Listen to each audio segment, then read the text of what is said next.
The unbroken chain. The pattern of conquest. The Vorath Dominion had conquered 82 star systems in 4,000 years of expansion.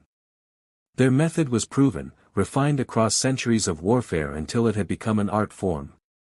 Supreme Commander Thelvar stood in the command sphere of the Skybreaker, watching holographic projections of their latest target rotate slowly before him. The blue and green planet called Earth hung in the display like a jewel waiting to be claimed.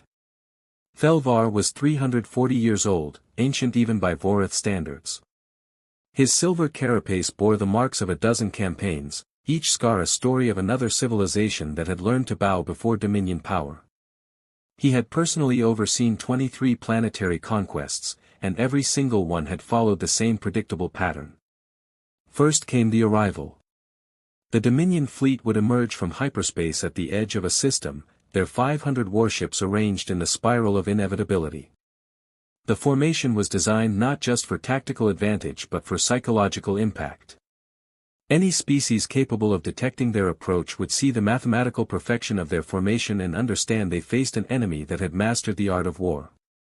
Second came the demonstration. A moon, an asteroid, or an uninhabited planet would be destroyed with surgical precision. Not to prove cruelty, but to establish capability. The Vorath did not bluff. They simply showed what resistance would cost. Third came the ultimatum. Terms were always the same: submit to Dominion authority, pay tribute, maintain your culture and government under our oversight, or face total annihilation. The Vorath did not negotiate.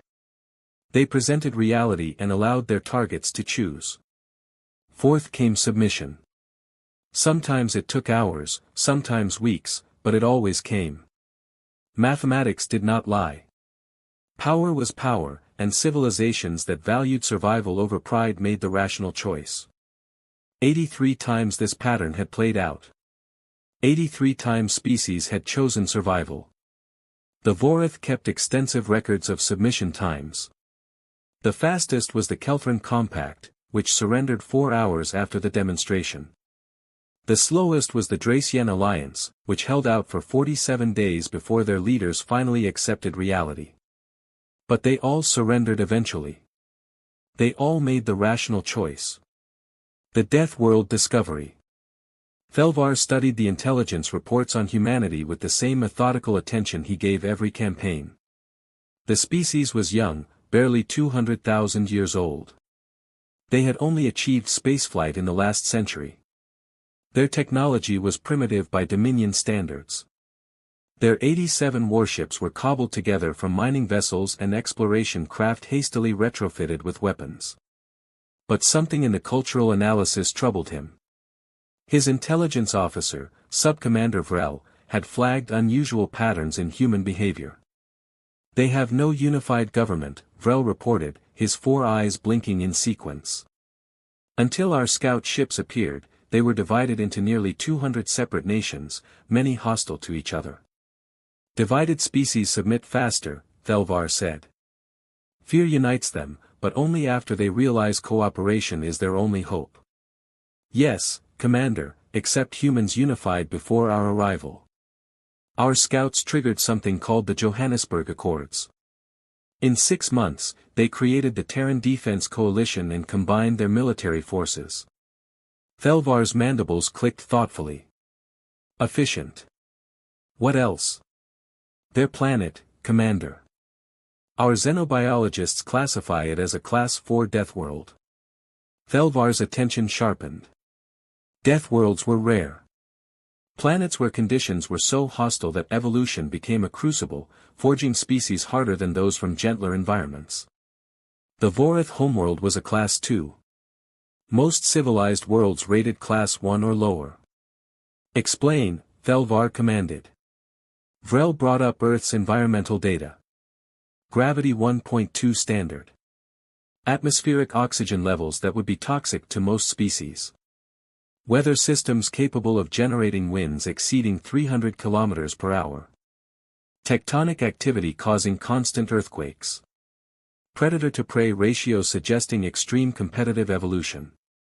"And the native diseases," Vrel paused. "Commander, humans evolved alongside thousands of lethal pathogens. Their immune systems are military-grade biological defenses. Their physical capabilities, enhanced by the high gravity and oxygen. Humans can run for hours without stopping. They heal from injuries that would kill most species. They can survive temperature ranges from -40 to +50 degrees. And Commander, they're persistent predators. On their world, humans hunted prey by chasing it until it collapsed from exhaustion. Thelvar absorbed this information. Deathworld species often showed unusual tenacity, but they still followed the pattern. The Krellian sovereignty had evolved on a Class 3 Deathworld. They had surrendered in 11 days. It changes nothing, Thelvar decided. Courage cannot defeat superior firepower. Prepare the fleet for standard approach. We arrive in their system in 3 days. The ultimatum. The Vorith Dominion fleet emerged from hyperspace with precision timing. Earth's detection systems registered the arrival immediately. 500 warships, each one massing more than humanity's largest carrier, arranged in a spiral formation that filled sensor screens across the planet. In the Terran Defense Coalition headquarters buried beneath Geneva, Commander Elena Vasquez watched the tactical display with a calm that surprised her staff. She was 52 years old, a career military officer who had fought in the resource wars before humanity reached the stars. She had seen death before. She had ordered people into battles they might not survive. She understood that wars were won not just with weapons but with will. "They're not hiding," her tactical officer reported. "They're broadcasting their position on all frequencies. They want us to see them." "How long until they reach Earth orbit?" Vasquez asked. "At their current speed, 68 hours. Vasquez nodded. The Vorith were giving humanity time to be afraid. Time to calculate the odds. Time to make the rational choice. The demonstration came 12 hours later. A Vorith dreadnought broke formation and fired a single shot at Phobos, one of Mars' moons. The beam lasted 3 seconds. When it ended, Phobos was gone. Not destroyed. Not shattered. Simply gone, converted to plasma and scattered atoms. The ultimatum arrived minutes later. Thelvar's image appeared on every screen across Earth, his translation matrix rendering his words in every human language simultaneously. "People of Earth. I am Supreme Commander Thelvar of the Vorith Dominion. You have witnessed our capability. You see our fleet. You understand the mathematics of this situation.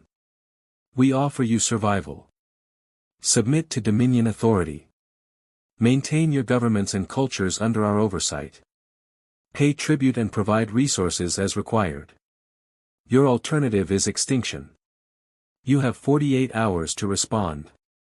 In the Coalition Command Center, the debate lasted 31 hours. Representatives from every nation argued positions ranging from immediate surrender to suicidal resistance. Vasquez listened to them all, her expression neutral. When it came time for the final vote, she was not surprised by the division. 47% voted to surrender. 53% voted to resist.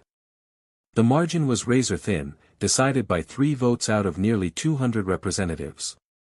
Secretary General Amara Chen, a woman who had spent her career building bridges between nations, cast the deciding vote. "We resist," she said quietly. "Not because we can win. But because some chains cannot be worn." Vasquez composed humanity's response personally. She kept it simple. "Commander Thelvar. We acknowledge your power. We understand the odds. We choose to fight anyway. Come and take what you think is yours." First blood. Thelvar read humanity's response 3 times, certain there had been an error. No species rejected the ultimatum after witnessing the demonstration. It defied all logic, all pattern, all precedent.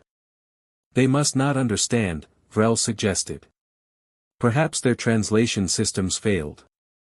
"Send clarification," Thelvar ordered. Make certain they comprehend what refusal means. The clarification was sent. Humanity's response arrived within an hour. We understand perfectly. Our answer stands. Thelvar felt something he had not experienced in decades. Uncertainty. This was not how the pattern worked. Prepare for engagement, he commanded. Standard subjugation protocols. Disable their military capabilities, minimize casualties, force their surrender through demonstration of futility. The human fleet launched 36 hours later. All 87 warships, everything humanity had built or converted in the desperate months after first contact. They accelerated toward the Vorith formation in a wedge pattern that any military analyst would recognize as suicidal. Vasquez watched from Earth as her fleet committed to an impossible battle. She had handpicked every captain, every crew. She had been honest with them about the odds. Not one had refused the assignment. All ships, she broadcast on the command frequency. You know the mission. Make every shot count. Make them remember us. Make them pay. The engagement began at maximum range. Human railguns hurled projectiles at near-light speed toward Vorith shields. The impacts registered as barely noticeable fluctuations in enemy shield strength. Vorith return fire was measured and precise. The destroyer Defiant lost its engines and tumbled helplessly. The cruiser Mumbai took a direct hit to its reactor and vanished in a flash of nuclear fire. But humanity had studied the Vorith. They had analyzed every recorded battle, every engagement, looking for patterns. They found one: the Vorith always prioritized efficiency. They never wasted firepower. They never took unnecessary risks. So humanity did the opposite. Damaged ships didn't retreat. They accelerated toward enemy vessels, forcing the Vorith to maneuver. Ships with depleted weapons launched their remaining missiles not at warships but at the perfect spiral formation, forcing it to break. Crippled vessels activated self-destruct sequences and aimed themselves at Vorith dreadnoughts. The carrier Washington, its hull breached and half its crew dead, closed within 5 kilometers of a Vorith battleship before detonating its entire reactor core. The explosion wasn't powerful enough to destroy the battleship, but it overwhelmed the shields for 7 seconds. In those 7 seconds, 3 human destroyers poured every weapon they had into the exposed hull. The Vorith battleship Eternal Glory cracked along its central axis. Atmosphere vented. Internal explosions rippled through its structure. It did not explode, but it went dark, drifting helplessly as its crew evacuated. The first Vorith loss in 83 conquests. The battle lasted 4 hours. When it ended, 34 human ships were destroyed. Another 28 were too damaged to fight.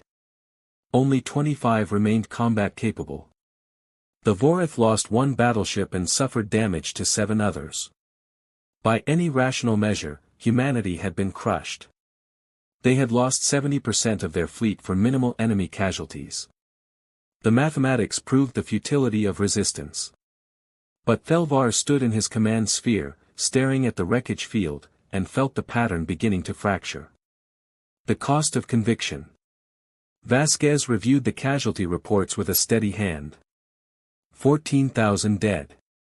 14,000 people who had families, dreams, futures. The weight of those deaths sat heavy on her shoulders, but she did not allow herself to break. Not yet. She composed her next message to Thelvar personally. Commander.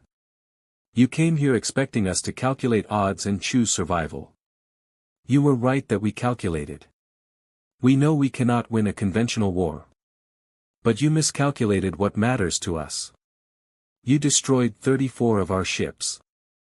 We'll remember every name. You damaged 7 of yours. How many can you afford to lose before your dominion starts asking why this conquest costs so much? She paused, then added a final line, we're from a death world, Commander. We've been dying for principles since before we reached the stars. How long has it been since your people were willing to die for anything? On the Skybreaker, Thelvar read the message and felt the pattern collapse completely.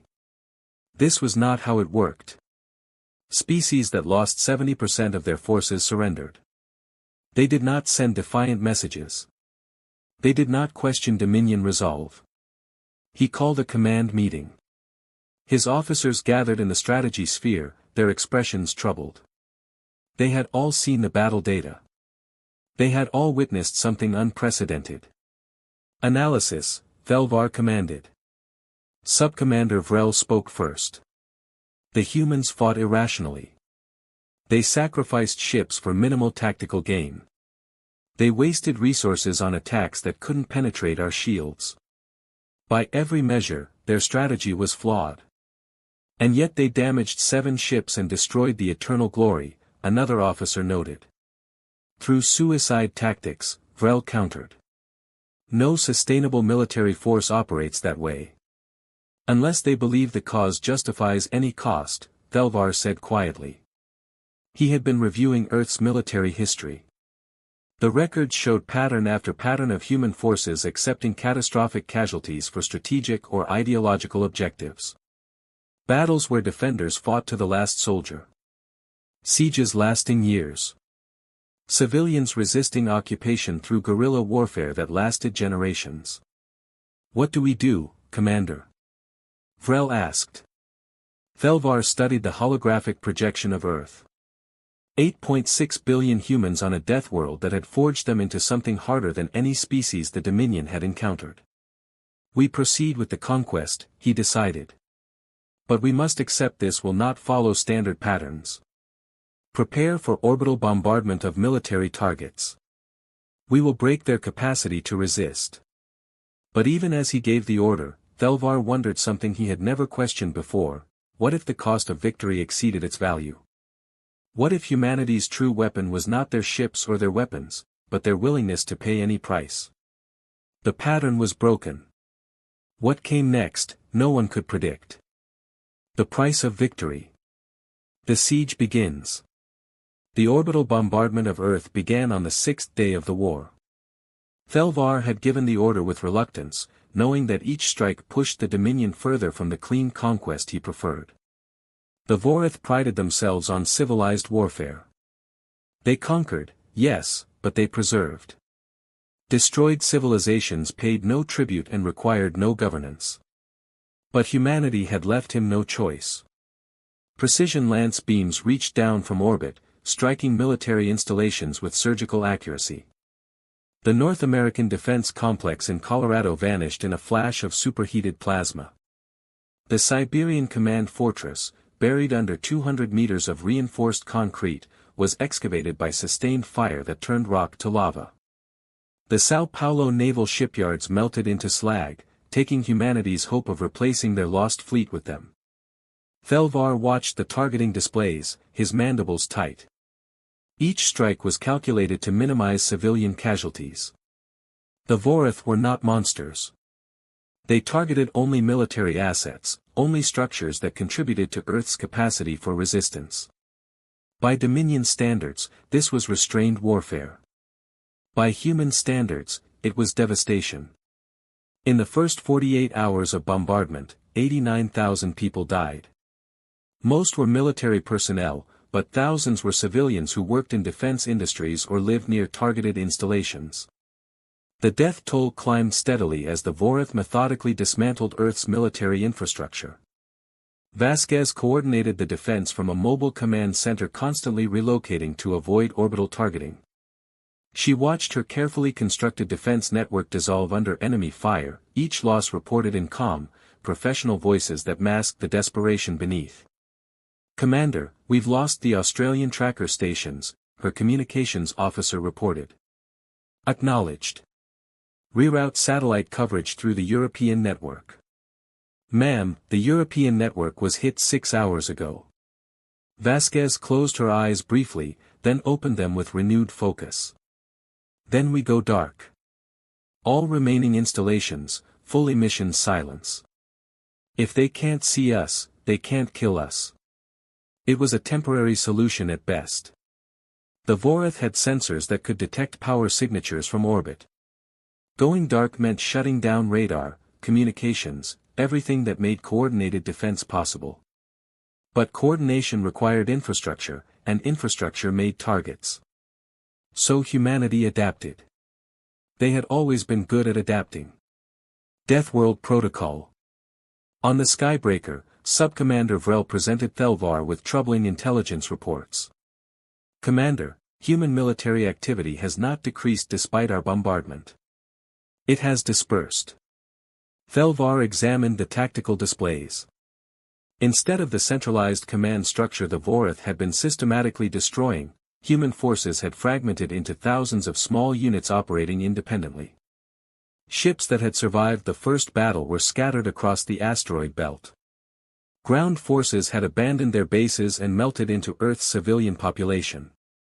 They are disorganized, Thelvar observed. This accelerates their collapse. Perhaps, Commander, but our intelligence suggests this is intentional. They are implementing something called Deathworld Protocol. Vrel brought up translated documents recovered from hacked human networks. Thelvar read with growing unease. Deathworld Protocol was not a military strategy in the conventional sense. It was a civilization-wide plan to survive extinction-level threats by dispersing all critical functions. Every city became an independent node. Every military unit operated with full tactical autonomy. Command was decentralized to the point where destroying leadership changed nothing because thousands of others would continue the mission. This is not warfare, Thelvar said. This is survival instinct elevated to doctrine. Yes, Commander. Humans evolved on a planet that tried to kill them constantly. Volcanic eruptions, asteroid impacts, climate shifts, pandemics. Species that centralized went extinct. Humans survived by becoming impossible to completely destroy. Thelvar studied Earth's geological records. The planet had suffered 5 mass extinctions, each one wiping out the majority of life. Yet life had always recovered, adapted, evolved into new forms. Humanity was the product of 4 billion years of this crucible. What do our projections show? Thelvar asked. Vrel hesitated before answering. At current rates of attrition, we can achieve complete military suppression of Earth in approximately 140 days. However, casualties among our forces are projected at 23% of fleet strength. Thelvar's mandibles clicked in agitation. 23% losses. No Dominion campaign had ever cost more than 4%. The Krellian campaign, which had lasted 47 days, had cost 3.8% casualties. That is unacceptable. What alternatives do we have? We could accelerate bombardment, Commander. Increase targeting to include civilian infrastructure. Break their will by demonstrating we can destroy everything they value. No. Thelvar's response was immediate and firm. We do not wage war on civilians. That is not the Dominion way. Then we face a protracted siege, Commander, with mounting costs and uncertain outcome.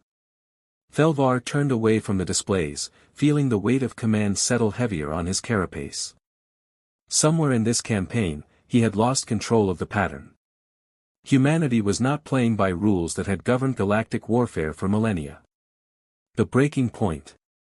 Fleet Admiral Marcus Chen commanded the remnants of humanity's space forces from the carrier Indomitable, hidden in the asteroid belt among thousands of rock fragments that confused Vorath sensors.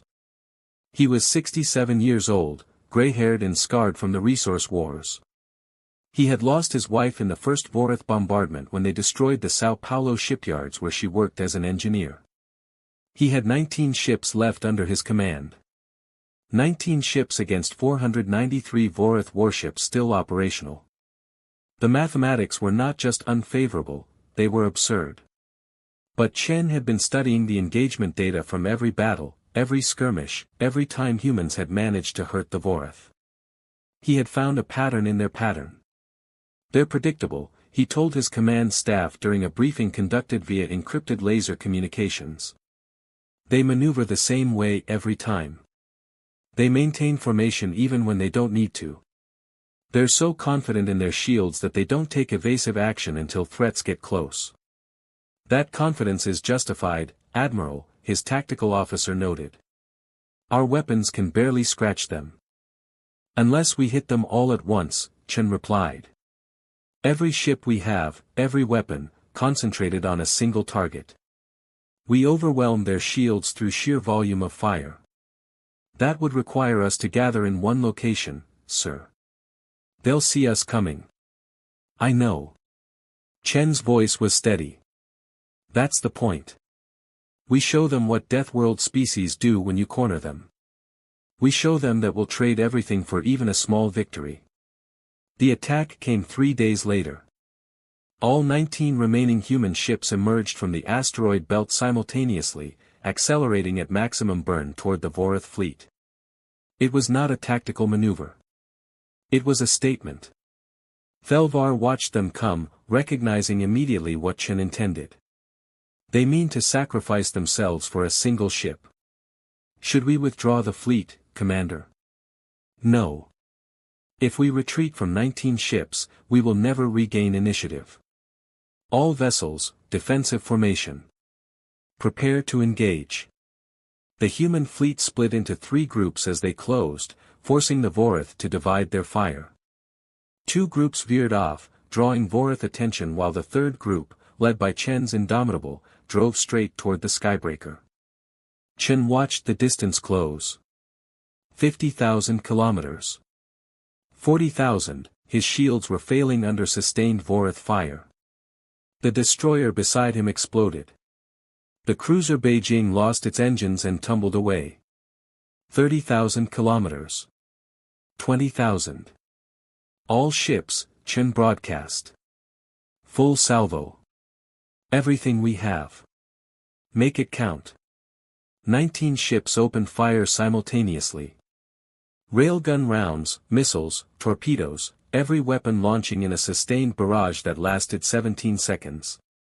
The volume of fire was unprecedented, a desperate expenditure of ammunition that left magazines empty and capacitors drained. The skybreaker's shields flickered, flared, and held. Barely. Warning alarms sounded across the command sphere as shield generators overheated. 3 shield sections failed completely before backup systems engaged. But the shields held. Chen watched his attack fail, watched his ships die around him as Vorath return fire found them one by one. The Indomitable shuddered as a lance beam penetrated its armor. Internal explosions rippled through the ship. Life support failed. Engineering reported reactor containment failing. Chen activated the ship-wide communication. All hands, abandon ship. This is not a drill. You have 3 minutes. Go. His crew hesitated only a moment before training took over. Escape pods began launching, streaking away from the dying carrier. Chen stayed on the bridge, keeping the ship on course toward the skybreaker even as systems failed around him. In those final moments, he opened a direct channel to Thelvar. Commander, Chen said, his voice calm despite the chaos surrounding him. You think you've won because we can't beat you. But you've already lost because we'll never stop trying. Every ship you destroy, we'll remember. Every person you kill, we'll honor. And eventually, you'll run out of resources, patience, or will before we run out of people willing to die to stop you. The Indomitable's reactor went critical 8,000 kilometers from the skybreaker. The explosion was bright enough to be seen from Earth without telescopes, a new star that briefly illuminated the night sky. The skybreaker survived, shields depleted but hull intact. But as Thelvar stood in his damaged command sphere, surrounded by alarms and damage reports, he realized Chen had been right. They had survived the attack. But they had not won. The Council's decision. News of the engagement reached the Vorath Home Council within hours. Thelvar received a priority communication from High Counselor Vaxren, whose authority exceeded even a Supreme Commander's. Thelvar, explain to this council why the Earth campaign continues. You reported 48 hours for expected submission. It has been 29 days. You reported minimal casualties. We have lost 18 ships with 47 others damaged. You reported a standard conquest.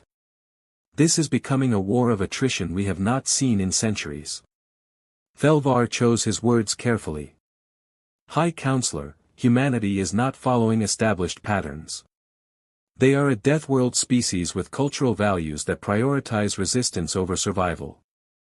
All species value survival, Commander. Not this one, Counselor. They have a saying, give me liberty or give me death. They mean it literally. Another counselor spoke. Then destroy them and move to more cooperative targets. That would contradict our principles, Thelvar replied. The Dominion does not commit genocide. We conquer, we do not exterminate. Then what do you propose? Thelvar had been considering this question for days, weighing options he never imagined he would need to consider. I propose we acknowledge that humanity cannot be conquered through conventional means. Not without casualties that would destabilize the entire Dominion military structure. You suggest we abandon the conquest? I suggest we redefine it. Thelvar pulled up diplomatic records. 82 species submitted to our authority. None of them love us, but they accept us because resistance was futile. Humanity has proven resistance is not futile. They cannot win, but they can make victory too expensive to pursue. That sets a dangerous precedent, Vaxran said quietly. So does prolonged warfare against a species willing to accept total casualties before surrender. Other civilizations are watching, Counselor. If word spreads that humans are fighting us to a standstill, it could encourage resistance elsewhere. The council fell silent. Thelvar pressed his argument. I propose we offer humanity terms of mutual recognition rather than subjugation. They maintain sovereignty, we establish trade relations and diplomatic exchanges. We reframe this campaign from conquest to first contact diplomacy. That would be admission of failure, a counselor protested. That would be adaptation, Thelvar countered. The Dominion has endured 4,000 years by recognizing reality and adjusting accordingly. The reality is that humanity will not submit. We can destroy them, violating our principles and spending resources we need elsewhere, or we can acknowledge them as equals and move forward. The debate continued for hours. In the end, the deciding factor was not military or philosophical. It was economic. The Earth campaign had already cost more than the previous 10 conquests combined. Projections showed costs continuing to climb. The Dominion could afford to win, but could it afford to rule a species that would resist occupation for generations? The vote was close, but the outcome was clear. The message. Vasquez received Thelvar's message while coordinating guerrilla operations from a bunker complex in the Himalayas. She read it twice, certain it was a trick. People of Earth, I am Supreme Commander Thelvar. For 29 days, we have attempted to bring your world into the Vorith Dominion. For 29 days, you have resisted with determination we have never encountered. We came here to conquer. You have taught us that some species cannot be conquered, only destroyed. The Vorith Dominion does not destroy civilizations. We conquer them, or we acknowledge them. Vasquez felt her breath catch. Therefore, on behalf of the Dominion Council, I offer new terms. Not submission, but recognition. You maintain complete sovereignty. We establish diplomatic relations, trade agreements, cultural exchanges. We leave your system within 30 days. In return, you agree to mutual defense pacts and open communication channels. The message continued with details, but Vasquez had stopped listening. She looked at her staff, seeing the same disbelief on their faces. They're retreating, her tactical officer whispered. No, Vasquez corrected. They're adapting. Just like we did. She composed her response carefully, consulting with Secretary General Chen and the coalition leadership. Commander Thelvar, we accept your terms with the understanding that Earth will never submit to external authority. We are willing to meet you as equals. Send your diplomats. Let us begin a different kind of first contact. Epilogue, the Deathworld Precedent. 3 months later, Thelvar stood in the Skybreaker's observation deck, watching Earth recede as his fleet departed. The diplomatic agreements were signed. Trade frameworks were established. Cultural exchange programs were being organized. Subcommander Vrel approached cautiously. "Commander, the Council wants your assessment. Will this arrangement hold?" Thelvar considered the question. Humans are not trustworthy because they are noble. They are trustworthy because they are consistent. They will honor agreements, fight for principles, and defend their sovereignty with everything they have. As long as we respect their autonomy, we will have reliable allies. And if others refuse to bow as well, then we will adapt again, Thelvar replied. The Dominion has lasted 4,000 years not through rigid adherence to patterns, but through recognition of reality. The reality is that Deathworld species cannot be ruled. They can only be befriended or destroyed, and we are not destroyers. News of humanity's resistance spread across the galaxy faster than Dominion fleets could travel. Within a year, 3 other species had refused submission, citing the human precedent. The Vorith found themselves negotiating instead of conquering, trading instead of demanding tribute. The pattern had changed forever. On Earth, Vasquez attended memorial services for the 47,000 people who had died in the war. Their names were carved into monuments in every major city. Not as victims, but as defenders who had proven a simple truth that would echo across the stars. Some species kneel. Some species break. And some species, forged in the crucible of Deathworlds, simply refuse to do either. They stand. And eventually, the universe learns to stand with them.